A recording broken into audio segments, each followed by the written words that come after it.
ఓం నమో శ్రీ సాయి నారాయణాయ. సాయి బంధువులరా, ఆత్మస్వరూపులరా, ప్రేమస్వరూపులరా, అందరికీ నమస్కారం. నిన్న కార్తీక మాస ఏకాదశి అట. ఎందుకు అట అంటున్నానంటే నాకు తిథి వార నక్షత్రాలు తెలియదు. వాటి గురించి ఆలోచన బాబాగారి మార్గంలోకి వచ్చిన తర్వాత పోయింది. అంటే ఇంతకుముందు కూడా లేదు. జన్మతః కూడా సంస్కారాలలో మంచి రోజని కానీ పర్వదినం అని కానీ ఇవేమి లేదు. వయసులో ఉన్నప్పుడు అల్లరి చిల్లరిగా తిరిగే ఆలోచనలతో ఇవేవి వంటపట్టలేదు. భక్తి మార్గంలోకి వచ్చిన తర్వాత గురువుగారే అంతా చూసుకుంటారు అని కానీ, లేదా ఆయన భావనలో మునిగిపోవడం, ప్రపంచాన్ని దాదాపుగా తగ్గించుకోవడం, భగవంతుడు అంటే ఏమిటో ఒక అవగాహన కలగడం, ఇలాంటి సంస్కారాల వల్ల పర్వదినాలు పండగ దినాలు అంటూ ప్రత్యేకించి ఏమీ లేకుండా అయిపోయింది. దానివల్ల ఏకాదశి అట అన్నాను. నిజానికి నేను శ్రీమన్నారాయణుని యొక్క ఆరాధకుణ్ణి. విష్ణు భక్తులకు, వైష్ణవులకు ఏకాదశి చాలా పర్వదినం. కానీ ఎప్పుడైతే గురు మార్గంలోకి వచ్చానో అలాంటివేమీ లేకుండా పోయాయి. చెప్పాను కదా కారణాలు. భగవంతుడు అంటే ఏమిటో అర్థమైనప్పుడు, భగవంతుడు ఎక్కడ ఉంటాడో అనేది అర్థమైనప్పుడు, భగవంతుడు ఎలా దొరుకుతాడో తెలిసినప్పుడు, దీన్ని కొద్దిగా హేతువాదం అని కూడా అనవచ్చు. హేతువాదం అంటే వాస్తవిక దృష్టితో ఆలోచించడం. భక్తి మార్గంలో కూడా హేతువాద దృష్టితో ఆలోచించడం ఉండాలి. లేకపోతే అది మూఢభక్తిగా మారిపోతుంది, ఇంకా కొంతమందికి మూర్ఖభక్తిగా మారిపోతుంది. దానివల్ల అనేకమైనటువంటి సమస్యలు ఎదుర్కోవాల్సి వస్తుంది భక్తి మార్గంలో. దాంతోపాటు గమ్యస్థానానికి చేరుకునే అవకాశం బాగా వెనకబడిపోతుంది, మృగ్యమైపోవచ్చు. మూర్ఖభక్తి, మూఢభక్తులు గమ్యస్థానాన్ని చేర్చలేవు. ఒక్క జ్ఞానభక్తి మాత్రమే గమ్యస్థానాన్ని చేరుస్తుంది. కాబట్టి ఈ మందిర నిర్మాణాలు కానీ పర్వదినాలు కానీ ఉన్నాయా అంటే ఉన్నాయి. అయితే వాటికి ఎంతవరకు ప్రాధాన్యత ఇవ్వాలి, ఆ పర్వదినాలను ఎలా మనం జరుపుకోవాలి, దాని ద్వారా ఏ విధమైన ప్రయోజనాన్ని పొందాలి, ఇవి అసలు ఎందుకు జరుపుకోవాలి, ఏర్పాటు చేశారని కొంతమంది అంటారు. మహర్షులు మన వాళ్ళు మనని భక్తి మార్గంలో నడిపించడానికి, భగవంతుడి మీద విశ్వాసం పెంపొందించడానికి ఈ యొక్క మందిర నిర్మాణాలు కావచ్చు, విగ్రహారాధనలు కావచ్చు, పర్వదినాలు కావచ్చు మన కోసం ఏర్పాటు చేశారు. మానవుడు సహజంగా ఇంద్రియ సుఖాల కోసం వెంపర్లాడుతూ ఉంటాడు, సంసారంలో మునిగిపోయి ఉంటాడు. కాబట్టి భగవంతుని మార్గంలో మనసు మళ్లించటం సాధారణమైన వారి కష్టం. కాబట్టి మందిరాలు, విగ్రహ నిర్మాణాలు, విగ్రహ ఆరాధనలు, తర్వాత పర్వదినాలు, వీటి ద్వారా వాళ్ళలో ఒక ఆ రోజు ఎలాగూ భక్తులుగా జీవించే అవకాశం చాలామందికి దొరకదు. కాబట్టి కొన్ని ప్రత్యేక దినాలు ఏర్పాటు చేస్తే, అలాగే భగవంతుడంటూ ఒక చోట ఉన్నాడు అని వారికి ఒక విశ్వాసాన్ని కల్పిస్తే వారు భగవంతుని మార్గంలో నడవడానికి పనికొస్తుంది. అలాగే రోజంతా సాంసారిక బాధ్యతలో మునిగిపోయిన వాళ్ళకి భగవదారాధనకు కూడా అవకాశం లేని వారు చాలామంది ఉంటారు. అటువంటి వారందరూ పర్వదినాల్లో ఉన్న అయ్యో ఈరోజు మంచి రోజంట, ఈరోజు భగవంతుణ్ణి దర్శించినా లేకపోతే ఆయన కోసం ఏదైనా చేసినా అది చాలా గొప్ప పుణ్యం అంట అని ఈ పుణ్యాన్ని మనకు చెప్పి మనని భగవంతుని వైపు మళ్లించే ప్రయత్నం చేశారని కొంతమంది అంటారు. ఇవి కొంత నిజంగా ఉన్నాయి అని నమ్మేవాళ్ళు ఉన్నారు, ఇవి కల్పితమే అని అనేవాళ్ళు ఉన్నారు. కల్పితమైనా సరే మానవ సమాజాన్ని భక్తి మార్గంలో నడిపించటానికి, ధర్మ మార్గంలో నడిపించటానికి మహర్షులు ఏర్పాటు చేశారు. కాబట్టి వాటిని కొట్టిపడేయాల్సిన అవసరం లేదు, వాటి ఆవశ్యకత ఉన్నవాళ్ళు కూడా ఉన్నారు అని అనేవాళ్ళు ఉన్నారు. ఏది ఏమైనా మన సనాతన ధర్మం కావచ్చు, పురాణాలు కావచ్చు, అందరూ ఒప్పుకునే సత్యం ఏంటంటే అది జ్ఞానమైన, భక్తి అయినా, అద్వైతమైన, ద్వైతమైన, ఏది ఏమైనా అందరూ ఒప్పుకునే జ్ఞానం భగవంతుడు సర్వవ్యాపి, అంతటా వ్యాపించి ఉన్నాడు. ఇంకా కొద్దిగా పైకి వెళ్తే ఆ భగవంతుడు అంతటా వ్యాపించి ఉన్న భగవంతుడు నీలోనే ఉన్నాడు. ఇంకా కొద్దిగా పైకి వెళ్తే నువ్వే భగవంతుడు. ఇలా మనకు చెప్పారు. వీటిని ఒక్కొక్క మెట్టు దాటుకుంటూ రమ్మని చెప్పారు. అల్టిమేట్గా నువ్వే దైవం అనేది తెలుసుకునే వరకు నువ్వు సాధన చేస్తూనే ఉండాలి, ప్రయత్నం చేస్తూనే ఉండాలి. నువ్వే దైవం అని తెలుసుకున్నప్పుడే నీ దుఃఖం పూర్తిగా నివారణ అవుతుంది, జన్మరాహిత్యం లభిస్తుంది. అంతటా భగవంతుడు ఉన్నాడని తెలుసుకున్నంత మాత్రాన జన్మరాహిత్యం రాదు. అంతటా భగవంతుడు ఉన్నాడని తెలుసుకోవడంతో పాటు అనన్యభక్తి సిద్ధించి నిన్ను నువ్వు మర్చిపోయి ఆయనకి ఆత్మార్పణ చేసుకుంటే అప్పుడు మోక్షస్థితి. భక్తి మార్గంలో నిన్ను నువ్వు మర్చిపోవాలి. మనల్ని మర్చిపోతున్నామా? మన్నించండి, మనల్ని మర్చిపోతున్నామా, గుర్తుపెట్టుకున్నామా? మనని మర్చిపోవట్లేదు, ప్రపంచాన్ని మర్చిపోవట్లేదు.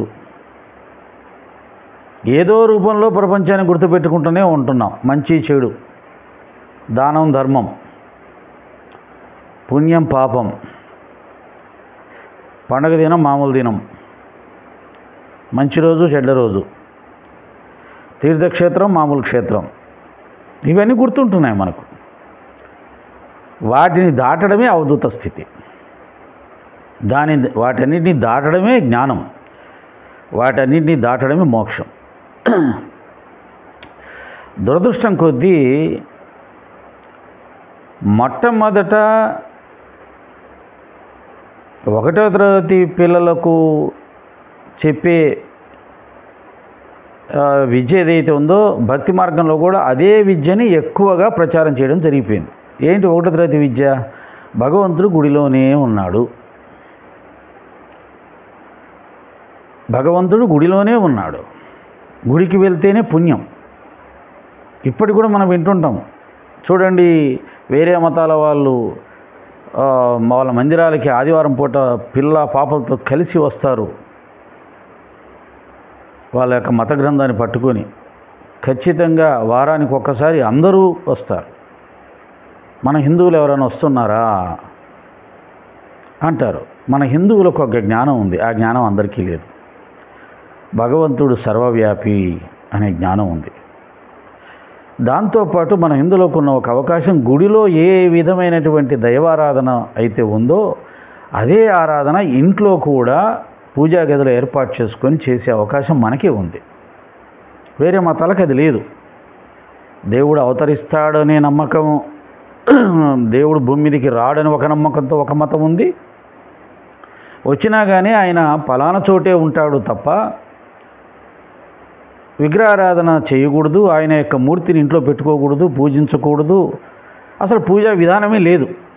మిగతా మతాలకు పూజా విధానమే లేదు, ఇంట్లో పూజా విధానం లేదు. ప్రత్యేకమైన ఒక మందిరానికి వెళ్ళి అక్కడ వాళ్ళు తమ ఆరాధన చేసుకుంటారు. కానీ హిందువులకి ఇంట్లోనే పూజా గదిని ఏర్పాటు చేసుకొని భగవదారాధన చేసుకునే అవకాశం ఉంది. కాబట్టి దాంతోటే సాటిస్ఫై అవుతుంటాడు, తృప్తి చెందుతుంటాడు. కాబట్టి ప్రత్యేకించి గుడికి వెళ్ళే విధానం చాలామందికి ఉండదు.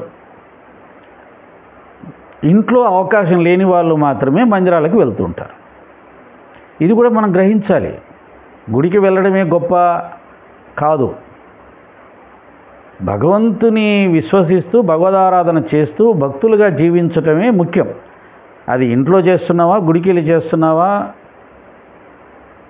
ధ్యానం చేస్తున్నావా, ప్రార్థన చేస్తున్నావా, కర్మయోగం చేస్తున్నావా, మళ్ళీ వీటిలో చాలా ఉన్నాయి. మహాత్మా గాంధీ లాంటి వాళ్ళు ఇంట్లో ఏ పూజ చేయరు, ధ్యానం చేస్తాడు, గీత చదువుకుంటాడు, సద్గ్రంథ పఠనం చేస్తాడు, సామాజిక సేవ చేస్తాడు. స్వామి వివేకానంద లాంటి వాళ్ళు ఏ పూజ చేయరు, విగ్రహార్థనలు ఏం చేయరు. వాళ్ళు భగవంతుని అందరిలో అంతటా చూస్తుంటారు. ఇలా అనేకమైనటువంటి భక్తి జ్ఞాన మార్గాలు మన మతంలో ఉన్నట్టుగా వేరే మతంలో లేవు. కనుక మందిరాలకు వేరే మతాల వాళ్ళు వెళ్ళినట్టుగా వెళ్ళాలని రూల్ ఏం లేదు. ఇంకా చెప్పాలంటే మందిరానికి వెళ్ళవలసిన అవసరం లేని భక్తి జ్ఞానం పొందే అవకాశం సనాతన ధర్మంలో ఉంది. ఋషులు ఇచ్చారు మనకు. ఆ విధంగా కూడా మనం ఆలోచించగలగాలి.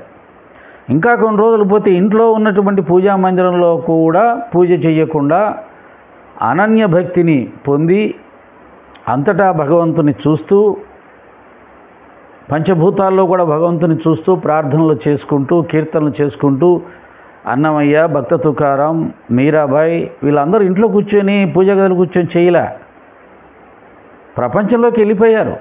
అంతటా పరమాత్మను దర్శిస్తూ ఆనందంగా పరమాత్మలో ఐక్యమైపోయారు. అలాంటి భక్తులు కూడా మనకు ఉన్నాయి కదా. కాబట్టి ఈ యాంగిల్లో కూడా మనం ఆలోచించాలి. జ్ఞానం కలిగిన వాళ్ళు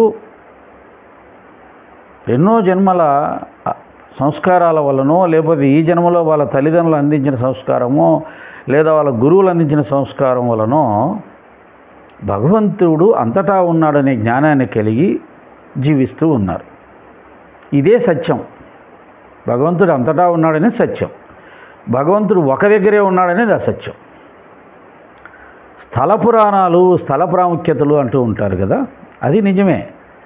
ఆ స్థలానికి ఒక ప్రాధాన్యత ఉంది కాబట్టి, అక్కడ కథ జరిగింది కాబట్టి సాధారణమైన మానవులకి అది ఒక గురిగా ఏర్పడుతుంది. దాని మీద విపరీతమైన భక్తి శ్రద్ధలు ఉంటాయి, ఆ స్థలం మీద, ఆ క్షేత్రం మీద. కాబట్టి వెళ్తుంటారు. ఇవన్నీ నీ భక్తిని పెంచుకోవడానికి, తద్వారా అంతటా భగవంతుని చూడడానికి, నీలోనే ఉన్న భగవంతుని చూడడానికి, నువ్వే భగవంతుని తెలుసుకోవడానికి నువ్వు ఉపయోగించుకుంటే తప్ప నువ్వు ఆధ్యాత్మికంగా ఎదగలేవు. ఎప్పుడు స్థల పురాణం అనుకుంటూ, క్షేత్ర ప్రాధాన్యత అనుకుంటూ, క్షేత్రాల చుట్టూ, స్థలాల చుట్టూ తిరుగుతూ ఉంటే నీకు అక్కడ మాత్రమే దైవానుభూతి కలుగుతుంది, దేవుడున్న నమ్మకం కలుగుతుంది. నువ్వు ఇంకెక్కడ దేవుని చూడలేవు.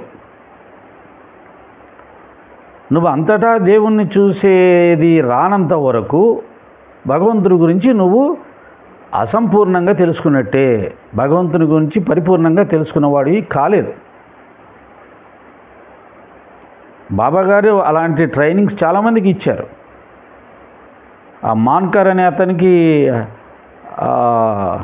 మచ్చేంద్రగఢ్కి వెళ్ళి ధ్యానం చేసుకో, నేను ఇక్కడే షిరిడీలోనే ఉన్నానని భ్రమపడుతున్నావు, అందుకని ఎప్పుడు నా దగ్గర కూర్చోవాలనుకుంటున్నావు, వెళ్ళు అని చెప్పి పంపించాడు. అక్కడ కూడా తన దర్శనాన్ని ఇచ్చాడు. దాన్ని బట్టి నేను అంతటా ఉన్నాననే జ్ఞానాన్ని కలిగించాడు. అలాగే ఆత్మారాం తర్కడు వాళ్ళ భార్య కుమారుడు షిరిడీకి వెళ్తే ఆ ఆత్మారాం తర్కడు బాబాకు ప్రసాదం పెట్టడం మర్చిపోతే, నాకు మీ ఇంట్లో ఏమీ లేదమ్మా అని చెప్పాడు. అంటే నేను షిరిడీలో ఉన్నాను అనుకుంటున్నారా? కాదు, అంతటా ఉన్నాను. మీరేదో ఫోటోలకు విగ్రహానికి పూజ చేస్తున్నాం కదా అని తూతు మంత్రంగా చేస్తే అది కూడా నేను గమనిస్తాను. మీరు శ్రద్ధాభక్తులతో చేస్తే దాన్ని గమనిస్తాను అని మనకు చెప్పడం జరిగింది. బాబా సచేతలో ఉన్నదంతా కూడా ఆయన చూపించిన లీలలన్నీ కూడా నేను సర్వవ్యాపిని, అంతటా ఉన్నాను, అన్ని జీవుల్లో ఉన్నాను, ఇది గ్రహించమని ఆయన లీలలు చూపించాడు. మనం అవి వదిలేసాం, ఇంకా మిగతా అవన్నీ చేస్తుంటాం. ఎంతకాలం నీళ్ళలోనే దేవుడు ఉన్నాడని మునుగుదాం, ఎంతకాలం గుళ్ళోనే దేవుడు ఉన్నాడని గుడికి వెళ్దాం, ఎంతకాలం పుస్తకంలోనే బాబా ఉన్నాడని పుస్తకాలు చదువుదాం. అంతటా ఉన్నాడని, అంతటా ఉన్న బాబాను దర్శించాలనే ప్రయత్నం వద్దా? అది కూడా సాధన చేస్తేనే వస్తుంది, ఊరికే రాదు, అనుకుంటే రాదు. కొన్ని రోజులు ఇవన్నీ వదిలేసేస్తే అంతటా దేవుణ్ణి చూడడం సాధన ఎవరైతే చేస్తారో కొన్ని రోజులు, కొన్ని నెలలు, కొన్ని సంవత్సరాలు ఆ అనుభవం కలిగే వరకు వారికే అంతటా బాబాని, భగవంతుని చూసే అవకాశం ఉంటుంది. నేను ట్రెజరర్గా పనిచేస్తున్నటువంటి శ్రీశైలం బాబాగారి టెంపుల్లోకి వెళ్ళినప్పుడు బాబాగారు నాకు అలా నేర్పించేవాడు. నేను లోపటే ఉన్నానా, బయట కూర్చో, ఒకసారి పైకి చూడు ఆకాశాన్ని, అదిగో ఆ కనిపిస్తున్న ఆకాశం అంతా నేనే. ఆకాశంలాగా నేను అంతటా వ్యాపించున్నాను. అదిగో ఆ చెట్టు పుట్ట, అదిగో ఆ కుక్క పిల్లి అవన్నీ ఎదురుగున్నాయి కదా, అవన్నీ నా రూపాల్లోనే ఉన్నాయి, వాటి ఇంట్లో చూసుకో నన్ను అని బయట కూర్చోబెట్టేవాడు. లోపలికి వెళ్ళేవాని కాదు, పర్వదినాల్లో అసలు వెళ్ళేవాని కాదు. గుడి ట్రెజరర్గా పనిచేస్తూ కూడా పర్వదినాల్లో అసలు వెళ్ళేవాని, ఇంట్లో కూర్చునేవాని. ఎందుకని పర్వదినాల్లో అందరూ వస్తారు తోసుకొని నెట్టుకొని చంపుకోవడానికి. ఇంకా అక్కడ మళ్ళీ నేనెందుకు? ఆయన పర్వదినాల్లోనే ఉన్నాడు, అప్పుడు బాగా ఎక్కువగా కనిపిస్తాడు అని అనుకుంటే వెళ్తానేమో. నాకు అలా ఏం లేదు. ఇంకా ఎవరూ లేనప్పుడు, ఏకాంతంగా ఉన్నప్పుడు నాకు చాలా గొప్పగా కనిపిస్తాడు. ఎవరు ఉండరు కదా, ఇక నేను ప్రశాంతంగా ఎంతసేపు చూసుకోవచ్చు, ఎంతసేపు మాట్లాడుకోవచ్చు, ఎంతసేపు అయినా సాధన చేసుకోవచ్చు, ధ్యానం చేసుకోవచ్చు, ప్రార్థన చేసుకోవచ్చు, నోరారా మనసారా పాడుకోవచ్చు ఎవరు లేనప్పుడు. అప్పుడు కదా దొరుకుతాడు భగవంతుడు. అందరున్నప్పుడు ఏముంది, నెట్టి తొక్కి చంపి ఇక్కడ దొరుకుతాడా దేవుడు? నెట్టుకునేటప్పుడు దొరుకుతాడా? సాటి మనిషిని హింసిస్తూ నువ్వు దైవ దర్శనానికి చేసుకోవాలా, వెళ్ళాలా? అదే కదా మనం షిరిడీలో చేసినా, ఎక్కడ చేసినా తొందరగా వెళ్ళాలి వదలగానే. ఇంకా తొక్కుతున్నామా, నెట్టుతున్నామా, గుద్దుతున్నామా, నొక్కుతున్నామా, ఎదురు ఆడవాళ్ళు ఉన్నారా, ముసలాళ్ళు ఉన్నారా, పిల్లలు ఉన్నారా, ఇదేం లేదు. తొయ్యి నెట్టు దైవ దర్శనానికి వెళ్ళాలా. నువ్వు వీళ్ళందరినీ నెట్టి తోసి గుద్దుతూ ఉంటే, నెట్టుతూ ఉంటే వాళ్ళకు పాపం వెనకాల వీపులు ఎక్కడెక్కడో కాళ్ళు తొక్కేస్తుంటే బాధ కలుగుతూ ఉంటే నీకు బాబా దర్శనం అయిపోయి బాబా అనుగ్రహిస్తాడు. ఎంత గొప్ప భక్తిని నేర్చుకున్నాం మనం. సరే, ఇంకా కొంతమంది అక్కడ ఉన్నటువంటి కానిస్టేబుళ్ళకి వాళ్ళకి 50, 100, 200 ఇచ్చి దర్శనం చేసుకొని బాగా అలవాటు చేసుకొని అక్కడ నిలబడి ఒక గంట సేపు చూసి బాబాని ఆనందిస్తుంటారు. ఈరోజు గంట సేపు చూసాం, తొందరగా దర్శనంకి వెళ్ళాం, 100 రూపాయలు ఇస్తే చాలు. ఇలా వెళ్తే బాబా అనుగ్రహం వచ్చేస్తుందా? అక్కడ ఉన్నటువంటి డ్యూటీ చేసే వాళ్ళకి అవినీతి నేర్పించి అక్రమ మార్గంలో, అధర్మ మార్గంలో నువ్వు బాబా దర్శనం చేసుకుంటే బాబా అనుగ్రహం నీకు వచ్చేస్తుందా? దాన్ని గొప్పగా చెప్పేసుకుంటా. ఇది మనం ఆచరించే భక్తులు. బాబా ఏం చెప్పాడు మనకు? అందరూ పంచపక్ష పరమాణాలు తెచ్చి పెడితే అవి తినకుండా తన కోసం రాలేక కష్టపడుతున్న ఒక ముసలి ఆవిడ ఎక్కడో ఉంటే వెళ్ళి ఆమెను తీసుకొని రమ్మని చెప్పి ఆమె తెచ్చిన ఆ ఎంగిలి రొట్టె తీసుకొని తిన్నాడు. ఇక్కడ అందరూ ముఖ్యమైన భక్తులు ఉన్నారు, పంచపక్ష పరమాణాలు పెట్టి బాబా కోసం 100,000 ఇచ్చిన వాళ్ళు. ఆ ప్రసాదం తీసుకోవాలా. తన కోసం నడవలేక వస్తున్నటువంటి ఒక పేద భక్తురాలి ప్రసాదం తీసుకున్నాడు. అర్థం కావట్లా? ఆయన చూసేది శ్రద్ధ, భక్తి, నీతి, నిజాయితీ, ధర్మం, ప్రేమ.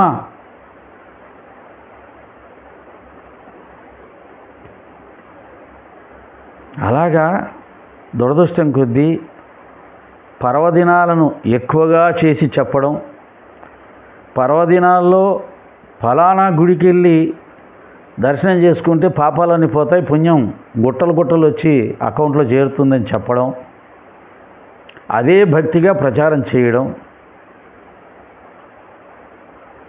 ఆ చెప్పేవాళ్ళు ఏ ఉద్దేశంతో చెప్తున్నారో మహానుభావులు, కానీ ఇలా తొక్కుకొని చచ్చిపోమ్మని మాత్రం చెప్పరు. ఆ క్షేత్ర మహిమని గొప్పగా చెప్తారు, ఆ పర్వదినం గొప్పతనం చెప్తారు, విశిష్టత చెప్తారు. దాన్ని మనం అవగాహన చేసుకొని విచారణ చేసుకొని వెళ్ళొచ్చు. రద్దీ లేనప్పుడు మామూలు రోజుల్లో వెళ్ళినా ఆ భగవంతుడు ఎప్పుడూ ఒకే రకంగా ఉంటాడు. పర్వదినాల్లో ఆనందంగా ఉండడానికి ఆయన ఏమైనా మానవుడా? మనలాగా పర్వదినాల్లో వంటలు బాగా చేసుకొని రుచికరమైన వంటలు చేసుకొని లడ్డు, బొబ్బట్లు, భక్ష్యాలు, పాయసం, పులిహోర, దద్దోజనం చేసుకొని మంచి కొత్త బట్టలు వేసుకొని ఇంకా రకరకాల విధంగా ఆనందిస్తూ పర్వదినాలు గడుపుతాం. ఆ రోజుల్లో మనకు ఆనందం ఎక్కువగా ఉంటుంది. కొత్త బట్టలు వేసుకున్నాం, ఇంకా డబ్బులున్న వాళ్ళు ఏదైనా గోల్డ్ కొనుక్కొని వేసుకుంటారు, మంచి మంచి పిండి వంటలు చేసుకున్నాం, బంధుమిత్రులు అందరూ వస్తారు, మనకు ఆనందం ఎక్కువ ఉంటుంది. ఆయనకేంటి? ఆయన బంగారం కొనుక్కుంటాడా? కొత్త బట్టలు వేసుకుంటాడా? ఆయనకు బంధుమిత్రులు ఎవరైనా వస్తారా? ఏ విధంగా ఆయన కొత్త పండుగ రోజు ఆయన ఆనందంగా ఉంటాడు? ఆయన ఎప్పుడు ఒకే రకంగా ఉంటాడు. ఆ రోజు విశిష్టత ఒక భక్తుడికి వరం ఇవ్వడమో ఏదో చేశాడు. ఆ భక్తుడికి వరం ఎందుకు ఇచ్చాడు?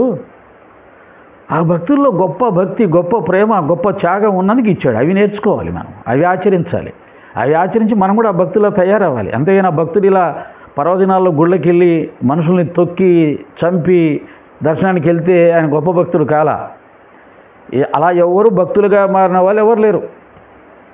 గొప్ప భక్తులు, మహాభక్తులందరూ కూడా భగవంతుని అంతటా ఉన్నాడని గుర్తించి, తమలో కూడా ఉన్నాడని గుర్తించి, ఎల్లప్పుడూ ఆయన భక్తిలో, భావనలో, కీర్తనలో మునిగిపోయి ప్రపంచాన్ని మర్చిపోయి వైరాగ్యంతో కోరికలన్నీ విడిచిపెట్టి అందరినీ వదిలేసి మానసికంగా భగవంతుని మాత్రమే ప్రేమించే స్థాయిని పొందిన వాళ్ళు గొప్ప భక్తులుగా నిలబడ్డారు. ఇలా పర్వదినాల్లో గుళ్ళకి వెళ్ళి దర్శనాలు చేసుకొని తొక్కి నెట్టి చంపిన వాళ్ళు కాదు భక్తులు.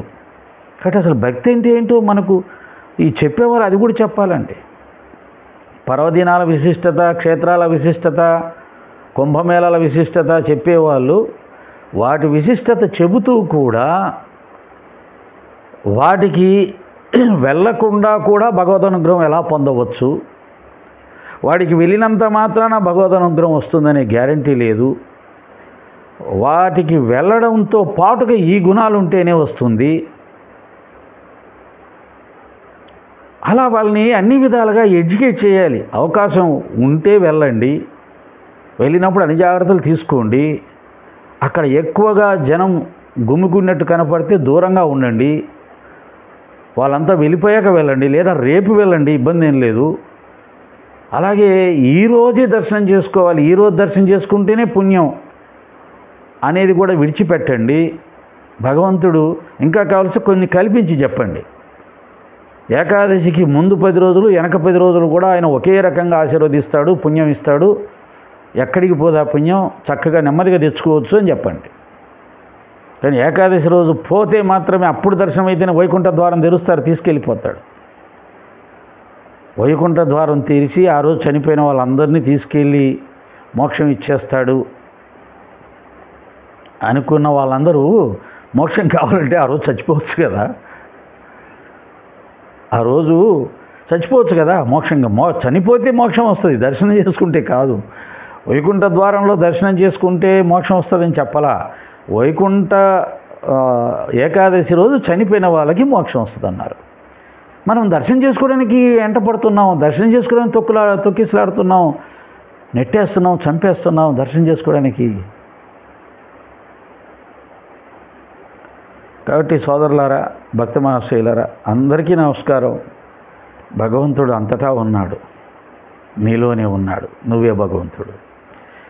ఇది తెలుసుకునే ప్రయత్నం చేయండి.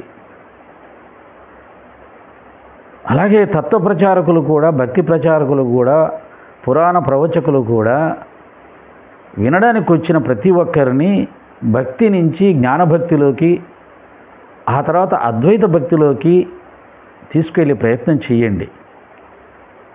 భక్తితో పాటు జ్ఞానం తప్పనిసరిగా చెప్పండి. కేవలం స్థరపున పురాణాలు, క్షేత్ర మహిమలు, గంగా స్నాన మహిమలు ఇవి చెప్పేసి వదిలేస్తే వాళ్ళు ఇలాగే పాపం అమాయక ప్రజలు నిజమేమో నమ్ముకొని చచ్చైనా సరే ఆ పని చేయాలని చెప్పి, చంపైనా సరే ఆ పని చేయాలని చెప్పి చేస్తున్నారు. ఈ అజ్ఞానాన్ని పోగొట్టవలసిన బాధ్యత పురాణ ప్రవచకులది. అందుకనే గురువు కావాలన్నారండి. గురువు లేకపోతే ఆత్మజ్ఞానం రాదు. గురువు లేకపోతే భగవంతుడు అంటే ఏమిటో అర్థం కాదు.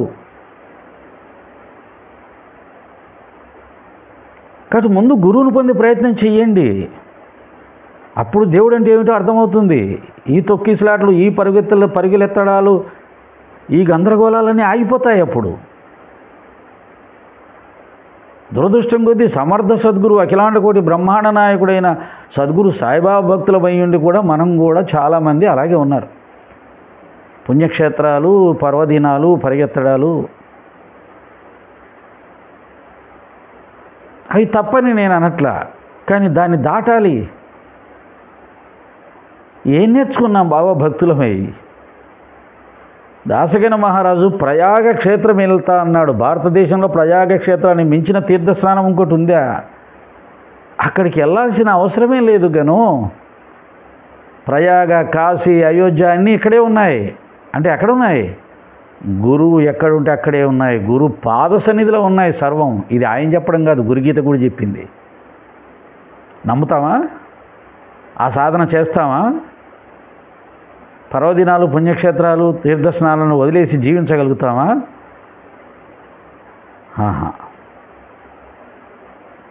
మన సంస్కారాలు మనని పాడు చేస్తున్నాయి. మనం ఏదైతే నిన్న చేశామో ఈరోజు కూడా అదే చేసేలా మన సంస్కారం మనని నడిపిస్తుంది అనే రహస్యాన్ని తెలుసుకోకపోవడం వల్ల దానికన్నా మించిన సాధనని చెయ్యకుండా ఆ సాధనలన్నీ అడ్డుపడుతున్నాయి, ఆ సంస్కారాలన్నీ అడ్డుపడుతున్నాయి. ఈ రహస్యం తెలుసుకోలేక పరిగెత్తు. ఇంకొక రహస్యం చెప్తాను. నాలోనే దేవుడున్నాడని ఇక ఇవన్నీ వదిలేసి తనలో ఉన్న దైవాన్ని చూసే ధ్యాన ప్రక్రియనో లేదా అంతటా దైవాన్ని చూస్తూ భావనా భక్తిలో మునిగి ఉన్న వ్యక్తుల దగ్గరికి ఎవరు రారు, వాళ్ళతో ఎవరు నడవరు, వాళ్ళని ఎవరు అనుసరించరు. ఎందుకని? వాళ్ళు ఎవరు పనికిరారు. ఇంకా వాళ్ళల్లో దైవాన్ని చూసుకునేవారు ఇంకెవరికి చెప్పరు. నీలో ఉన్న దైవాన్ని చూసుకో అంటాడు. వాళ్ళకి ఎక్కడ కనపడి వస్తుంది? వాళ్ళకి ఎక్కడన్నా దైవాన్ని చూపిస్తే అదిగో ఆ క్షేత్రంలో దైవం ఉన్నాడు, ఇదిగో ఈ రాయిలో దైవం ఉన్నాడు, అదిగో ఆ నదిలో దైవం ఉంది, ఇదో ఈ పుణ్య రోజు ఈ పనులు చేస్తే గొప్పది, ఈ రోజు ఈ క్షేత్రం వెళ్తే గొప్పది అని చెప్పారనుకోండి, అది గొప్పగా అనిపిస్తుంది. అబ్బా ఆయన చెప్పాడండి అందుకని ఈ క్షేత్రానికి వచ్చామండి, అబ్బా ఆయన చెప్పాడండి అందుకే ఈ నదిలో మునిగామండి, అబ్బా ఆయన చెప్పాడండి ఈ పారాయణం చేసామండి. కాబట్టి ఆయన పొగుడుతూ ఉంటే ఆయనకు ఆనందం, మనకేదో నడిచిపోతుంది. కానీ తనలో దైవాన్ని చూసుకునేవారు ఎవరైనా వచ్చి అడిగితే ఏం చెప్తారు? వాళ్ళకు పుస్తక విషయాలు తెలియదు, బయట ప్రపంచ విషయాలు తెలియదు, పుణ్యక్షేత్రాలు తెలియదు. ఎందుకని? నాలో ఉన్న దైవాన్ని నేను చూసుకుంటున్నాను, ఆయనే అంతటా ఉన్నాడు. ఇక అందరూ దైవం కోసం పరిగెడుతున్నారు, వాళ్ళు ఎక్కడెక్కడో పరిగెడుతున్నారు, ఆయన ఉన్నదేమో లోపట. కాబట్టి నేను దైవాన్ని చూస్తున్నప్పుడు ఇంకా బయట దైవాన్ని చూడాల్సిన అవసరం నాకు లేదు, వాళ్ళ దృష్టితో చూడాల్సిన అవసరం లేదు. బయట కూడా దైవం కనపడుతూనే ఉంటాడు. కానీ ఈ దృష్టి వచ్చిన వాళ్లకు అవతల వారికి ఆ దృష్టితో దైవాన్ని చూపించడం కష్టం. చూపించాలంటే మళ్ళీ దానికి చాలా పెద్ద ప్రాసెస్ ఉంటుంది. అది వాళ్ళు ఎలాగూ చెయ్యరు. వాళ్ళు బయట పుస్తకాలలో, క్షేత్రాలలో, విగ్రహాలలో, వీటిల్లో దైవాన్ని చూడడానికి ఇష్టపడతారు. వాళ్ళ స్థాయి అంతవరకే ఉంటుంది కాబట్టి, అంతకు మించిపోవడానికి వారికి స్థాయి లేదు కాబట్టి ఈ లోపట దైవాన్ని, అంతట దైవాన్ని చూసే విద్యని నేర్చుకోవడానికి వారు సిద్ధంగా ఉండరు. దీనివల్ల ఈ చుట్టుపక్కల భజన పరుల అలవాటైపోయి పొగిడే వాళ్ళు లేకుండా పోతారేమో, మనని గురువనో ఇంకొకటనో అనే అవకాశం పోగొట్టుకుంటామేమో అనేసి ఇంకా వాళ్ళతోటే ఉంటూ వాళ్ళకే బయట విగ్రహాల్లో, క్షేత్రాల్లో, నదుల్లో దైవాన్ని చూపిస్తూ బతికేస్తున్నాం. బాబాగారు ఏ నదిలోకి వెళ్ళి మునగలేదే, బాబాగారు ఏ పర్వదినాన్ని వెళ్ళి జరుపుకోలేదే, ఏ క్షేత్రాన్ని దర్శించలేదే, రమణ మహర్షి గారు ఎక్కడికి వెళ్ళలేదే.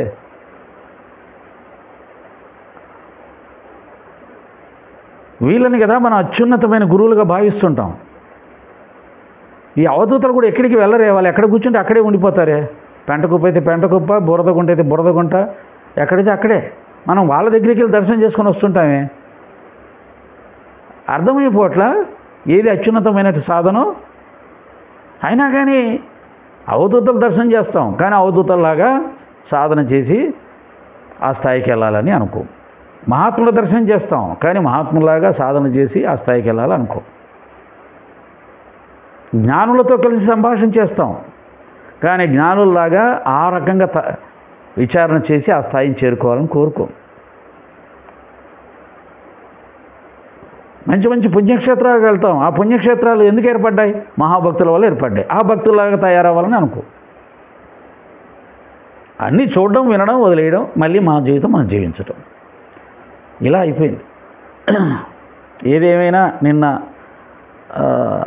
శ్రీకాకుళం జిల్లా అనుకుంటాను, కాశీ బుగ్గన అక్కడ వెంకటేశ్వర స్వామి మందిరంలో ఆ తొక్కిసలాటలో అమాయకులు ప్రాణాలు వదలడం, ఇది ఇప్పుడు కాదండి, ఇది చాలా సంవత్సరాలుగా జరుగుతూ ఉంది. అది బాధాకరం. ఈ మధ్య మరీ ఎక్కువైపోయింది. ఎక్కడ ఏదైనా పర్వదినం వచ్చిందంటే భయం వేస్తుంది, ఏం జరిగిపోతుందో, ఎక్కడ ఎంతమంది చనిపోతారో అని. కుంభమేళాలు వస్తున్నాయంటే భయం వేస్తుంది, పుష్కరాలు వస్తున్నాయంటే భయం వేస్తుంది. తండోపతండాలు కాదు, కారణం ఒకటే, అక్కడ మునుగుతే భక్తి. బహుశా భక్తి కోసం మాత్రమే కాకుండా అక్కడికి జరిగే విపరీతమైనటువంటి ఏర్పాట్లు కానీ లేకపోతే వచ్చే జనాలు కానీ చూస్తూ ఆనందించాలి, వినోదించాలి అనే ఒక టూరిజం స్పాట్ లాగా భావించి వచ్చే వాళ్ళ సంఖ్య కూడా ఎక్కువగా పెరిగిపోయి ఉండవచ్చు. భక్తి కంటే కూడా అందరి చేతిలో డబ్బులు ఉన్నాయి, అందరికీ వాహనాలు ఉన్నాయి. చలో పుష్కరం, చలో కుంభమేళ, చలో తిరుపతి, చలో శ్రీశైలం. దర్శనం అయిపోయి వేటికి రాగానే ఇంకా వాళ్ళ వ్యవహారాలు ఉంటాయి. చూడాలి ఆ వేషాలు, దాన్ని బట్టి అర్థం చేసుకోవచ్చు వాళ్ళు భక్తి కోసం వెళ్ళారా, దేంతో వెళ్ళారని. భక్తి కోసం వెళ్ళినట్టుగా వెళ్తూ మిగతా ఎంజాయ్మెంట్స్ అంటూ చేస్తూ వస్తున్నారు పుణ్యక్షేత్రాలకి. ఈ రోజుల్లో పుణ్యక్షేత్రాలకు వచ్చే వాళ్ళందరూ చాలామంది, వారిలో ఎక్కువ మంది ముఖ్యంగా యువత, మధ్య వయస్కులు దర్శనం అయిపోయిన తర్వాత ఇంకా ఇష్టారాజ్యంగా అనుభవిస్తూ ఆనందిస్తూ వస్తున్నారు భక్తి ముసుగు వేసుకొని. ఇటువంటి వాళ్ళ సంఖ్య కూడా ఎక్కువ అవ్వడం వల్ల కూడా క్రౌడ్ పెరిగిపోతుంది. ఇంతకుముందు అలా ఉండేది కాదు. క్షేత్రం అంటే కేవలం భక్తితో మాత్రమే, భక్తులు మాత్రమే పోయేవాళ్ళు. ఇప్పుడు అలా కాదు. టూరిజం స్పాట్లా భావిస్తూ వచ్చేవాళ్ళు, రకరకాల వాళ్ళందరూ వస్తారు కదా, వాళ్ళందరినీ అక్కడ ఏదో ఉత్సాహంగా ఉంటుంది చూద్దాం అని సరదాగా వచ్చేవాళ్ళు పెరిగిపోయారు. ఈ విధంగా కూడా పుణ్యక్షేత్రాలు కిక్కిరిసిపోతున్నాయి, పర్వదినాలు మరీ ఎక్కువ అవుతున్నాయి. ఏదేమైనా భగవంతుడిని అంతటా చూసే జ్ఞానం లేకపోయినా కనీసం మన ఇంట్లో పూజా గదిలో ఉన్న దేవుడు కూడా ఆయనే, అక్కడ ఇక్కడ ఒకే రకంగా ఉంటాడు. మన భక్తి శ్రద్ధలు బాగా ఉంటే చాలు, ఆయన ఇక్కడి నుంచే మనం అనుగ్రహిస్తాడు. ఆ భక్తి శ్రద్ధలు లేకపోతే ఆ క్షేత్రానికి పోయినా ఆయన అనుగ్రహం మనకు లభించదు అనే జ్ఞానాన్ని కలిగి ఉండి, ఇంకా అన్నిటికంటే మన జీవితంలో మనం ధర్మబద్ధంగా జీవిస్తేనే ఆయనకి ఇష్టం. అలా ధర్మబద్ధంగా జీవించిన వాళ్ళని ఆశీర్వదిస్తాడు తప్ప, ఆ ధర్మబద్ధమైన జీవితం లేకుండా గొప్ప భక్తి ఉన్న, గొప్ప శ్రద్ధ ఉన్న రావణ బ్రహ్మలా నశిస్తామే తప్ప ఆయన ఏం పట్టించుకోడు. కాబట్టి భక్తి శ్రద్ధలే ముఖ్యము, కానీ క్షేత్రాలు, పర్వదినాలు, ప్రదేశాలు ముఖ్యం కాదు. భక్తి శ్రద్ధ, ధర్మాచరణ ఇవే ముఖ్యం. కాబట్టి వీటిని ఆచరిద్దాం, వీటిని నేర్చుకుందాం, వీటి ద్వారా భగవంతుని నిజమైన సంపూర్ణమైన అనుగ్రహం పొందుదాం తప్ప ఈ పర్వదినాల్లో పుణ్యక్షేత్ర దర్శనాలు, తీర్థస్నానాలు వీటికి ప్రాధాన్యత వదిలేద్దామని ఎప్పుడైతే మానవుడు నిర్ణయం చేసుకుంటాడో అప్పుడు నిజంగా వాడు ఉద్ధరించబడతాడు, నిజంగా దైవాన్ని గుర్తించగలుగుతాడు, దైవానుగ్రహం పొందగలుగుతాడు.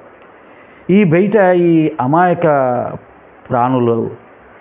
ప్రాణాలు పోవటం, హిందూ మతానికి బయట మతాల్లో చులకన భావం. హిందూ మతం అన్ని ధర్మాల కంటే, అన్ని మతాల కంటే గొప్ప జ్ఞానం ఇచ్చింది. మిగతా అన్ని మతాలు దేవుడు ఎక్కడో ఒక చోట ఉన్నాడని చెప్తుంటే, మన మతం మాత్రమే భగవంతుడు అంతటా ఉన్నాడు, అందరిలో ఉన్నాడని చెప్పింది. అంతటి జ్ఞానాన్ని పొందిన మనం కూడా దేవుడు ఎక్కడో ఒక చోట ఉన్నాడు, ఏదో ఒక రోజు ఎక్కువగా ఉంటాడని పరిగెత్తి ఇలా మరణాలు సంభవించేలా చేస్తుంటే, మన హిందూ మతానికి ఉన్న ప్రత్యేక జ్ఞానానికి విలువ ఎక్కడుంది? నవ్వుకుంటారు కదా వాళ్ళు. దేవుడు అంతటా ఉన్నాడని చెప్తారు హిందువులు, కానీ ఆ గుళ్ళో ఉన్న దేవుని చూడడానికి పోయి తొక్కిలాట చేసుకొని చచ్చిపోతున్నారు అంటారు. ఈ కారణంగా కూడా మన సనాతన ధర్మంలోనే ఎంతోమంది మహర్షులు, సాక్షాత్ కృష్ణ పరమాత్మ కూడా విగ్రహారాధనని కొట్టివేశాడు, నామరూప ఆరాధనని కొట్టివేశాడు. ఎంతోమంది అమాయకులు, పిచ్చివాళ్ళు నన్ను నానా రూపాల్లో భావించుకొని పూజిస్తుంటారు అని చెప్పి ఇంకా పరుషమైన పదాలతోటి కృష్ణుడు చెప్పడం జరిగింది. బాబాగారు స్వయంగా చెప్పాడు, సాయిబాబా అంటే 3 ముళ్ళ దేహం కాదు అని చెప్పాడు. అనంతమైన విశ్వ చైతన్యం అన్నాడు. అయిపోయింది. ఆ విశ్వ చైతన్యం అనంతమైంది, అంతటా వ్యాపింది. దానికి ఏం పూజ చేస్తావు? ఏం అభిషేకం చేస్తావు? ఏం అర్చన చేస్తావు దానికి? ఇలా అనంతమైనటువంటి జ్ఞానాన్ని ప్రసాదించిన సనాతన ధర్మంలో జీవిస్తూ, హిందూ మతంలో జీవిస్తూ, దేవుడు ఒకచోట ఉన్నాడని భావిస్తూ, ఒకరోజు ఎక్కువగా ఉంటాడని భావిస్తూ వెళ్ళి ఇలా విలువైన ప్రాణాలని కోల్పోవడం, అది మన ధర్మానికి కూడా మంచిది కాదు. వ్యక్తిగతంగా కూడా సాధించేదేం లేదు. అజ్ఞానం జన్మలుగానే ముగిసిపోతాయి, మళ్ళీ అజ్ఞాన జన్మలే వస్తాయి. కాబట్టి అందరూ ఈ పర్వదినాలు, పుణ్యక్షేత్రాలు, తీర్థస్నానాలు ఈ సందర్భాల్లో ఈ జ్ఞానాన్ని పొందిన వాళ్ళు పొందండి. ఈ జ్ఞానం పొందాలి. పొంది ఈ పర్వదినాలలో ఈ పుణ్యక్షేత్రాలు, తీర్థస్నానాలకు వెళ్లకుండా జనం తక్కువగా ఉండే సందర్భాలు చూసుకొని, జనం తక్కువగా ఉండే ప్రదేశాలు చూసుకొని మరీ వెళ్ళాలి అని మనసు అనుకుంటే, అందరూ వెళ్తున్నారు కదా, దేవుడు అంతటా ఉండడం తెలిసినా దాసగన మహారాజులాగా సెంటిమెంట్ బలం ఉంటుంది కాబట్టి వెళ్ళాలనుకుంటే, ఎవరూ లేని రోజు, పర్వదినం కాని రోజు, ఎక్కువ మంది లేని రోజు, ఇలా జాగ్రత్తలు తీసుకొని వెళ్ళడం, మీ కోరిక తీర్చుకోవడం మంచిది. కానీ నిజంగా పర్వదినం రోజు చేసుకుంటేనే మంచిది, ఆ క్షేత్రంలో ఉంటేనే మంచిది, ఆ తీర్థంలో స్నానం ఆ రోజు చేస్తేనే మంచిది అనుకుంటే ఇలాంటి పరిణామాలు ఇంకా అనేకం జరిగే అవకాశం ఉంటుంది. ఇది మన భక్తికి, జ్ఞానానికి అన్నిటికీ విరుద్ధము, విఘాతం. సాయిరాం.